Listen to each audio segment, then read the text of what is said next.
Welcome to Pennsylvania Newsmakers, and as always, thanks for watching. Well, it's International Credit Union Month, but first, how about guns and domestic abuse and an update on the Pennsylvania governor's election? We'll do that and some other things.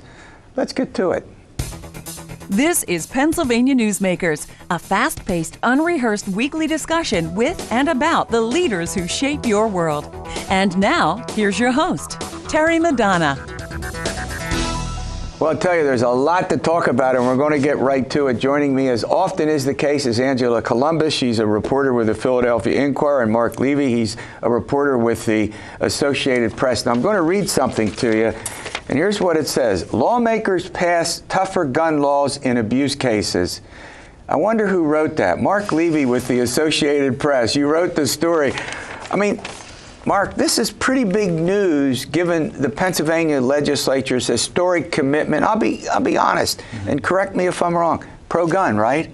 Right. Look, they've been very protective of gun rights in this state, and this is the first bill, the first anti-violence bill directly dealing with guns that's passed since 2005, when judges were given the ability to order the confiscation of guns from someone in a restraining order case. So this bill would force people with a domestic violence ruling against them, like in a restraining order case or a conviction, to give up their guns much more quickly. Right.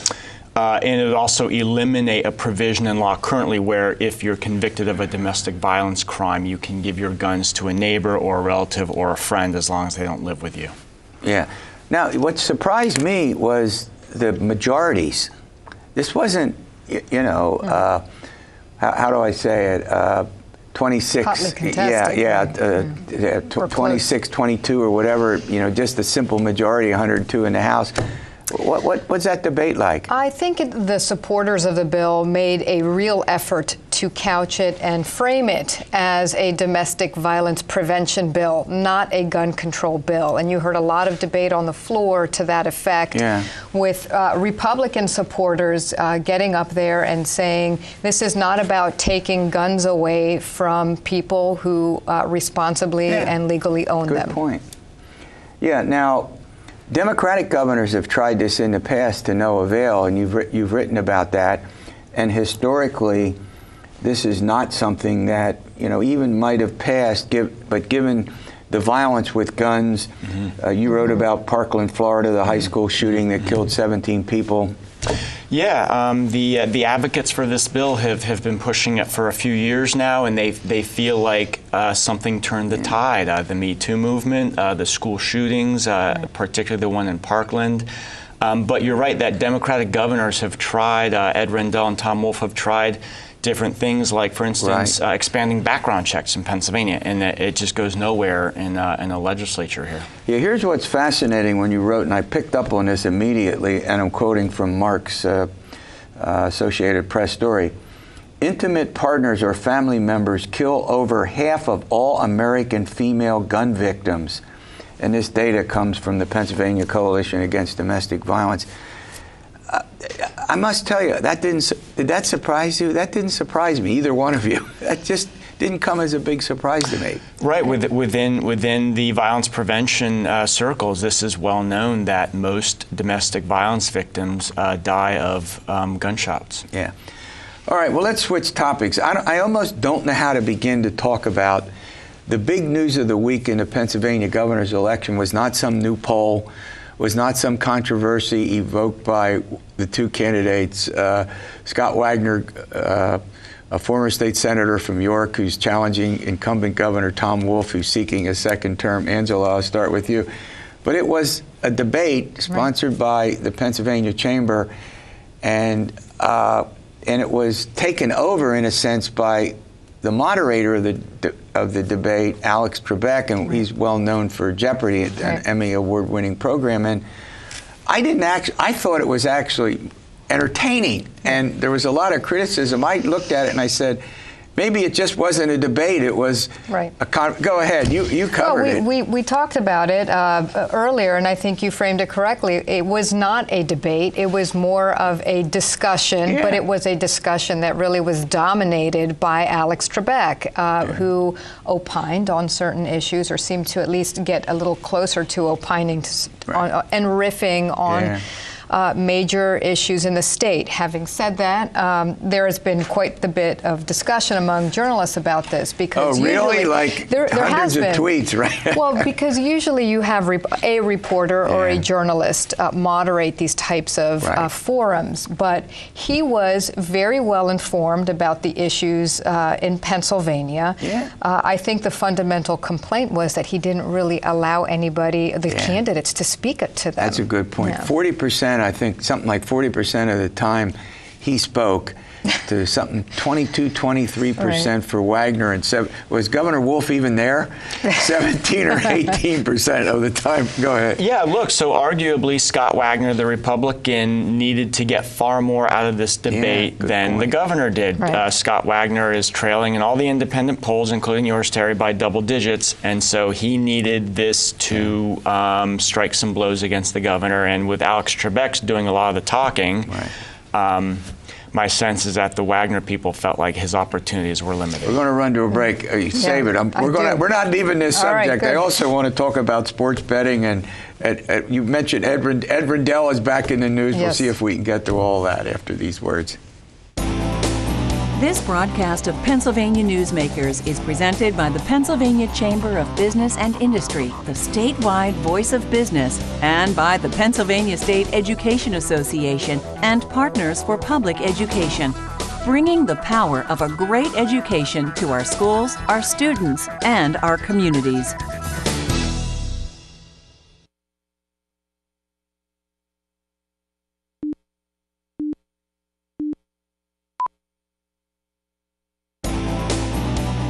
This broadcast of Pennsylvania Newsmakers is brought to you by the Pennsylvania Highway Information Association, the go-to source to learn about transportation projects and issues. Please visit pahighwayinfo.org. And by the Pennsylvania Manufacturers Association. Business in Pennsylvania is our business. Well, welcome back. I'm joined by Marc Levy with the Associated Press and Angela Couloumbis with the Philadelphia Inquirer. We have them on regularly. They cover state capitol, they cover politics in the state, a whole variety of other subjects. We're chatting about what was billed as a debate. It turned out to be more of a discussion. Angela and I agree, a lively discussion. I think Marc does too. Pretty entertaining. It just, as a debate, pick it up. Not only that, but it was the only debate between these two candidates. So if you were tuning in to find out what these candidates are about, you really just found out what Alex Trebek thinks about most issues. Governor Wolf has agreed to only one debate this time around, probably because he's doing so well in the polls. And he's gotten some criticism from Scott Wagner, the Republican candidate, and others for his reluctance to do anything more than one appearance. Yeah, historically, we've had 3 debates. I don't know how far back that goes. I think it goes back at least 4 governors, one in the East, one in the West, one in South Central Pennsylvania. And I think Angela makes a great point. Yes, some can't want, and you know, Governor Wolf's not the first incumbent governor to have a substantial lead. The problem is, it's the only chance that the voters get to see both candidates up close and personal at the same time on the same stage.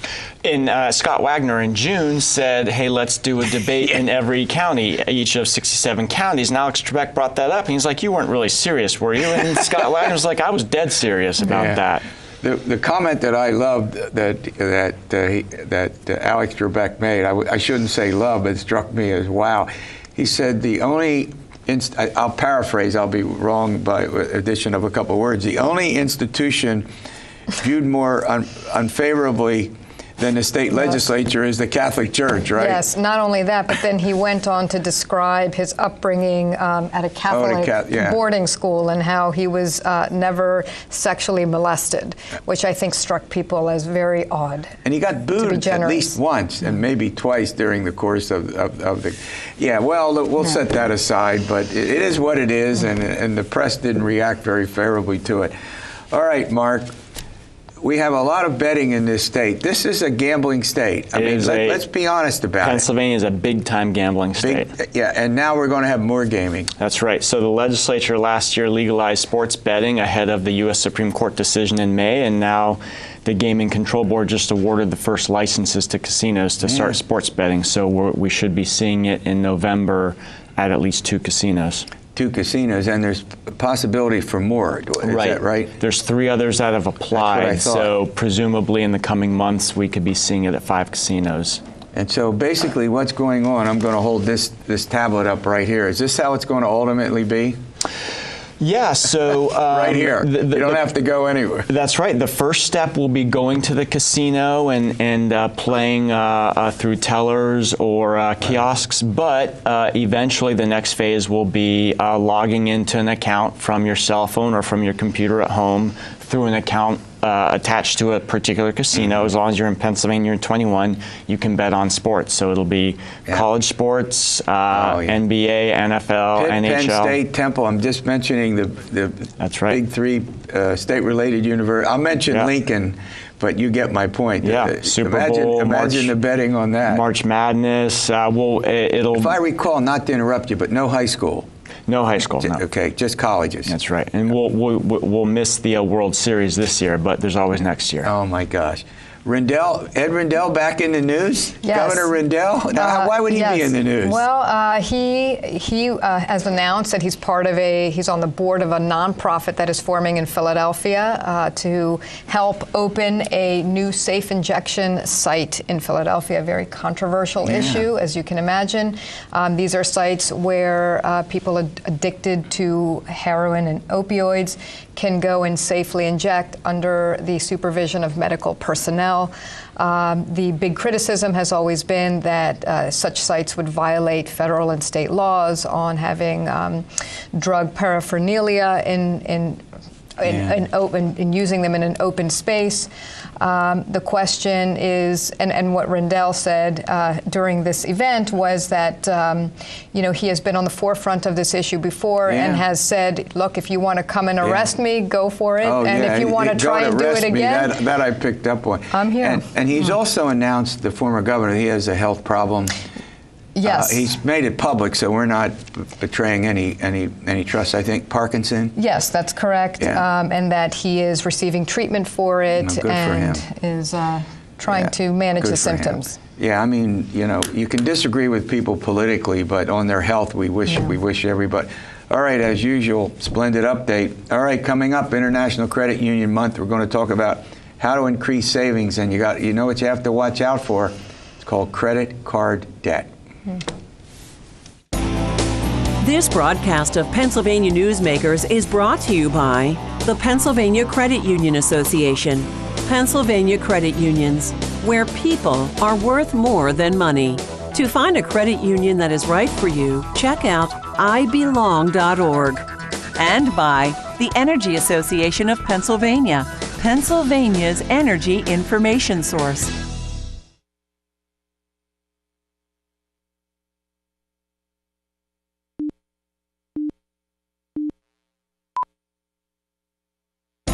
This broadcast of Pennsylvania Newsmakers is brought to you by the Association of Pennsylvania State College and University Faculties, representing the faculty and coaches who are devoted to providing quality public higher education for Pennsylvania's college students. Well, we're going to give you our monthly financial literacy update. It's October's International Credit Union Month. We'll get into that. Joining me is Jay Murray with Vizo Financial Credit Union, and Patrick Conway. Of course, he's a frequent guest on the program. He's the president and CEO of the Pennsylvania Credit Union Association. So, Patrick, I'm going to start with you. International Credit Union Month, you celebrated. I didn't realize, I knew that Pennsylvania had a lot of credit unions.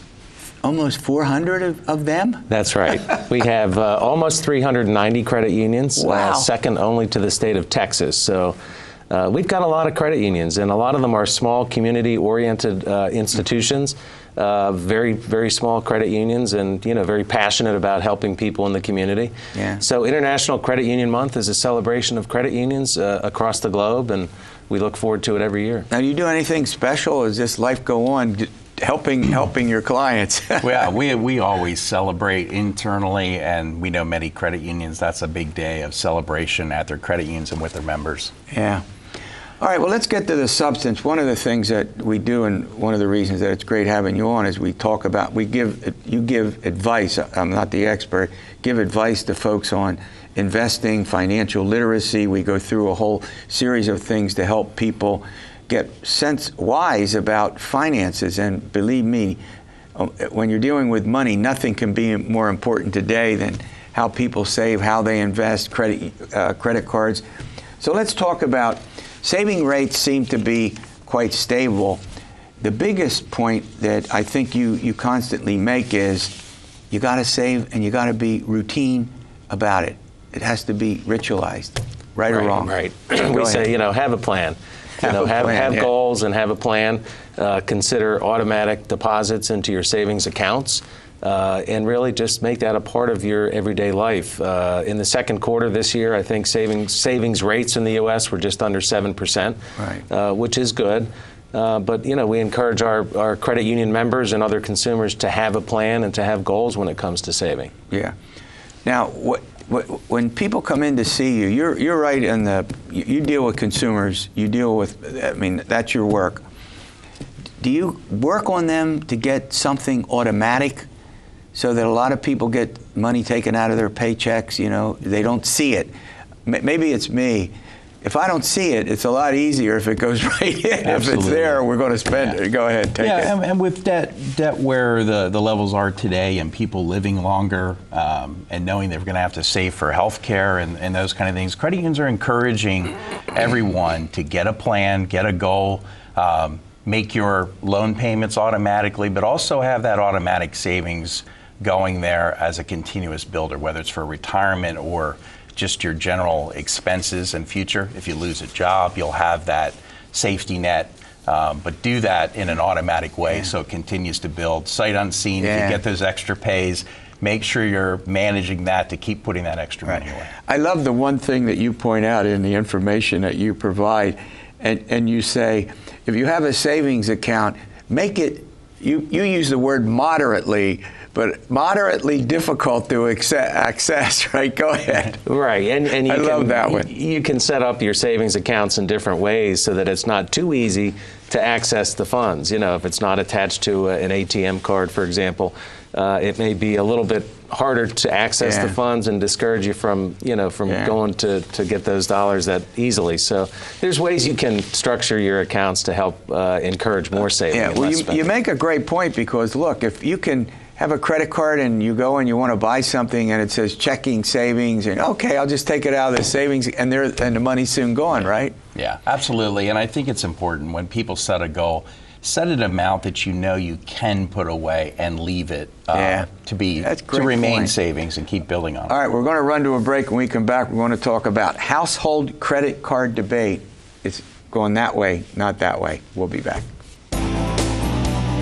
This broadcast of Pennsylvania Newsmakers is brought to you by the Pennsylvania Medical Society. Inspired physicians committed to the good health of Pennsylvanians and the advancement of the practice of medicine. And by the Pennsylvania Healthcare Association, the future of long-term care.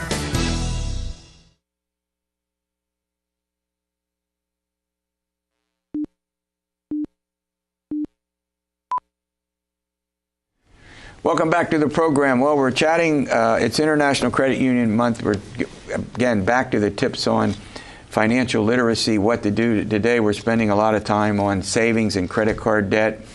So household credit card debt is going that way, not that way. Explain that. Well, people are back as things recovered out of the financial crisis. Many people, I think, are feeling confident, so they're making purchases, and they are using credit to do that. So credit card debt is continuing to go back up. Yeah. And you also have recommendations about what to do about that. I mean, there are tips to manage that, right? Yeah, you have to just be careful with spending. It's good that the economy is strong, and I think the Fed's incrementally increasing rates.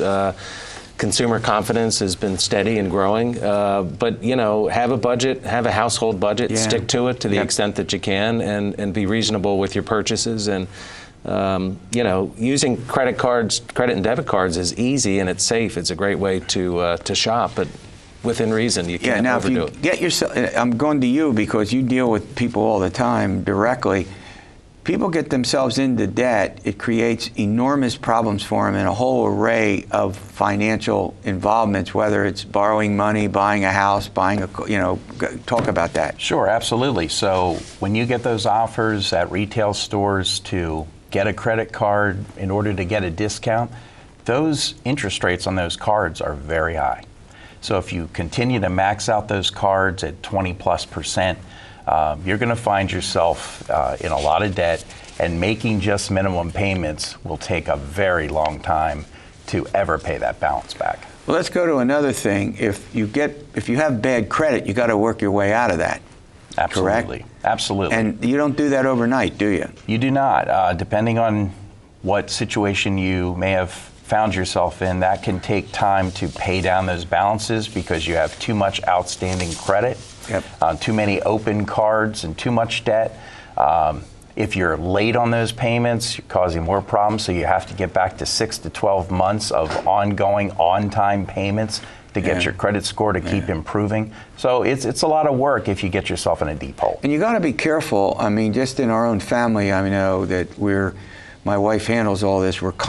She's constantly checking and rechecking and making sure that everything that comes from the credit card company, the credit union, the bank, whatever you're using, that you're following it very carefully. You just can't do stuff and walk away from it. Right. No. You've got to keep an eye on it. Check your credit score on a regular basis. In this era of cybersecurity concern, it's a real problem. So doing that on a regular basis is really important. The other thing is it affects jobs. Finding a job, it affects where you live. I mean, you don't normally put all of that stuff together. Yeah. No, absolutely. If you're in a job that requires, like in the financial industry, you've got to have a good credit report. You've got to show that you've got a good, stable situation. So I love this. You say try the Iowan approach. What? Which one of the two of you want to take on the Iowan approach? Well, I'll start and Jay can jump in. You can use different cards for different things. So if you have a low interest card, put your debt on that card and then use other ones where you can generate rewards to generate some benefit there. And they're all interconnected. No, absolutely. And I think you attack at your highest interest rates too. So you want to make sure that you continue, one, to manage what you're putting on the card in the first place, but also make sure that you pay that down accordingly to get the best benefit out of it. All right, we're out of time now. Here's your assignment for next month. You got to explain the snowball method to strategically play off the amounts owed. I love these things. We'll do that next month. All right, we'll see you next week for another edition of Pennsylvania Newsmakers, and as always, stay well.